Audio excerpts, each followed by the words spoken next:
We all know that defense is an extremely important part of Rocket League, but there doesn't seem to be any magic formula to play it at a high level.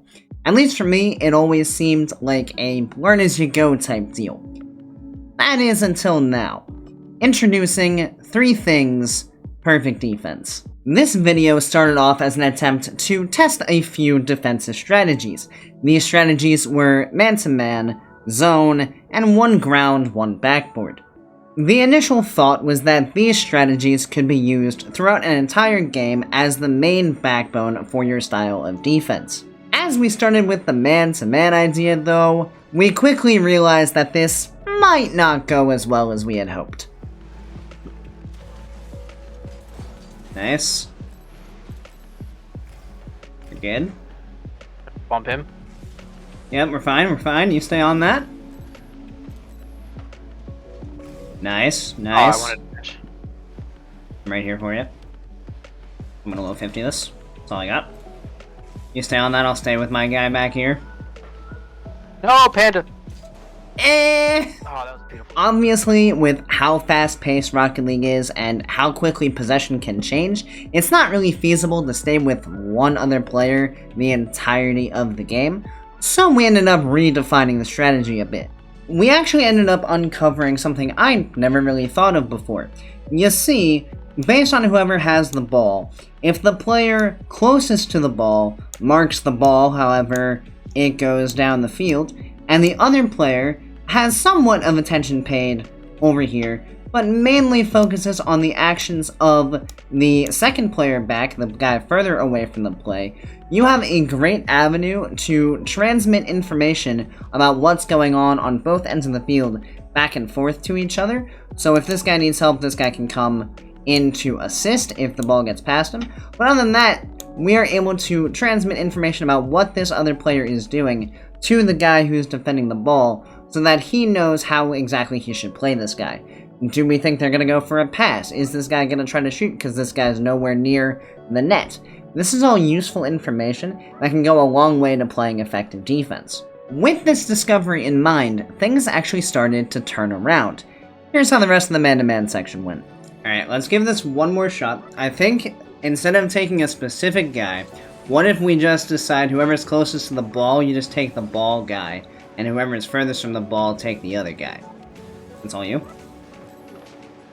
I'm marking tempo here. Good.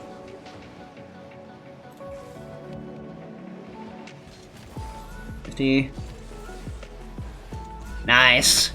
I think what this actually will do is it will actually help you pay more attention to what the actual players are doing. Yes. So that might actually be something. There might actually be some validity to this. In an attempt to try out terrible defensive strategies, we actually just came up with a way to practice or like train yourself to focus on people. I'll grab this corner and then turn. Nice. Good play. Great pass. And actually, I was able to do that because I was watching Monkey on the ground, so hey, there's that. Having something be successful right out of the gate really gave us a lot of confidence going forward. Of course, there is a lot more to defense than just keeping an eye on your opponents and thinking you know what they are trying to do. It doesn't matter how well you can keep track of your opponents if you're not in a good position to deal with what they're throwing at you. Enter ideas 2 and 3. Strategy 2 was all about zone defense. Now, this one was a little harder to execute on as it was difficult to remind my muscle-memoried brain to actually apply the strategy. Essentially what we wanted to do is we wanted to split the field into 2 sections. Essentially, we wanted to split the field in half with a little bit of gray area in the middle. The idea was then that we would each cover one half. As the ball moved from one side of the field to the other, the idea was to pass defensive duties off to the player on that side, only ever moving into the other zone once your teammate has been beat or he needed help. Yeah, I'm just gonna try to always be on the opposite side of you. That's fair. That's a good idea. They're giving me a ton of space. Yeah, you got all the time you need. So I think like almost the perfect game plan Might it be, like, have a combination of the man-to-man ideas and then the zone ideas? Because we're saying really spaced out on defense, which is also good. So, like, a combination of the two might be, like, a match made in heaven. Yeah, I guess essentially, for the most part, that would be, like, one of the better types of defense. Like, if you know, you always got someone covered, no one is left, like, unmonitored, and then you covering the field equally. Sounds good on paper. We're just learning all kinds of things today.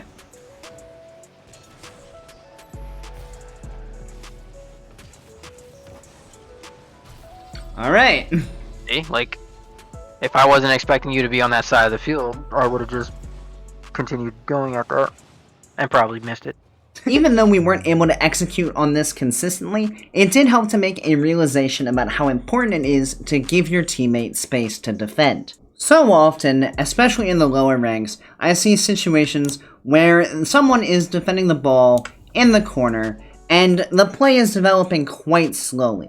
And because the ball is just kind of stuck in the corner, the guy in net feels some kind of urge to think, oh, maybe if I charge out here and go get the ball, I can free it from this corner and send it downfield.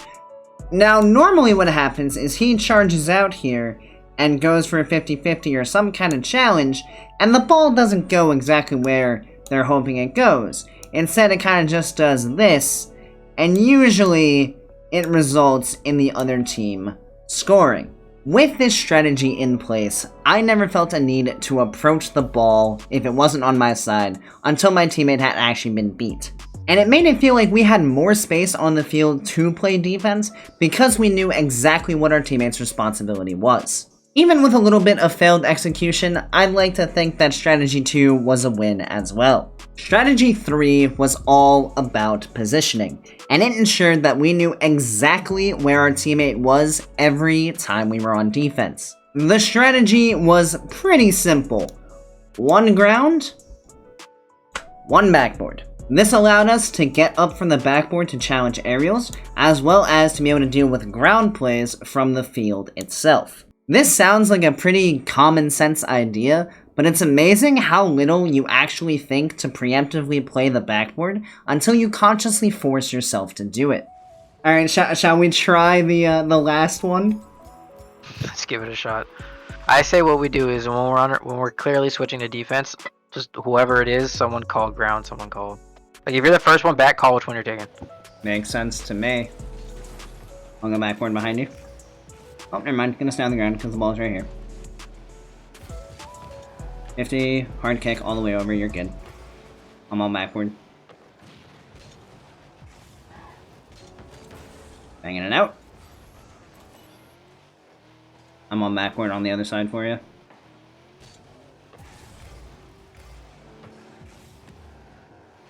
Stay on ground here. Yep. I'm on backboard.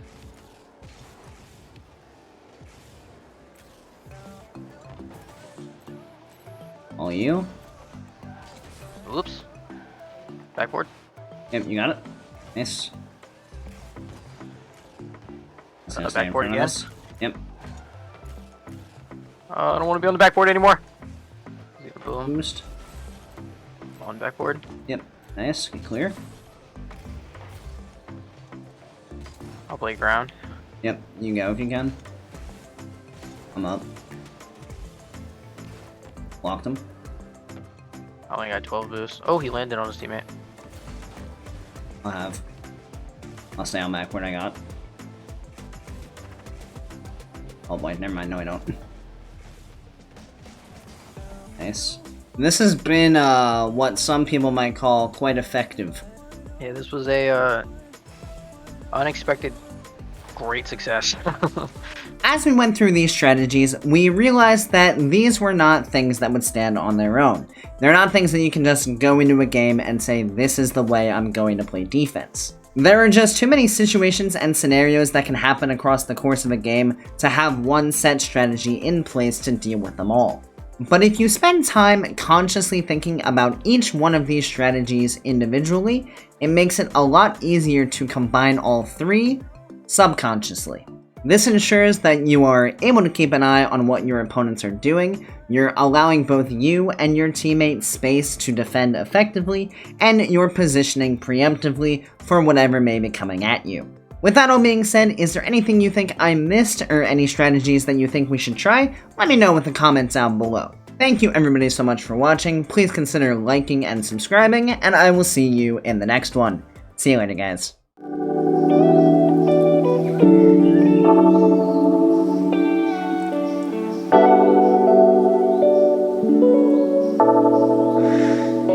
Thank you.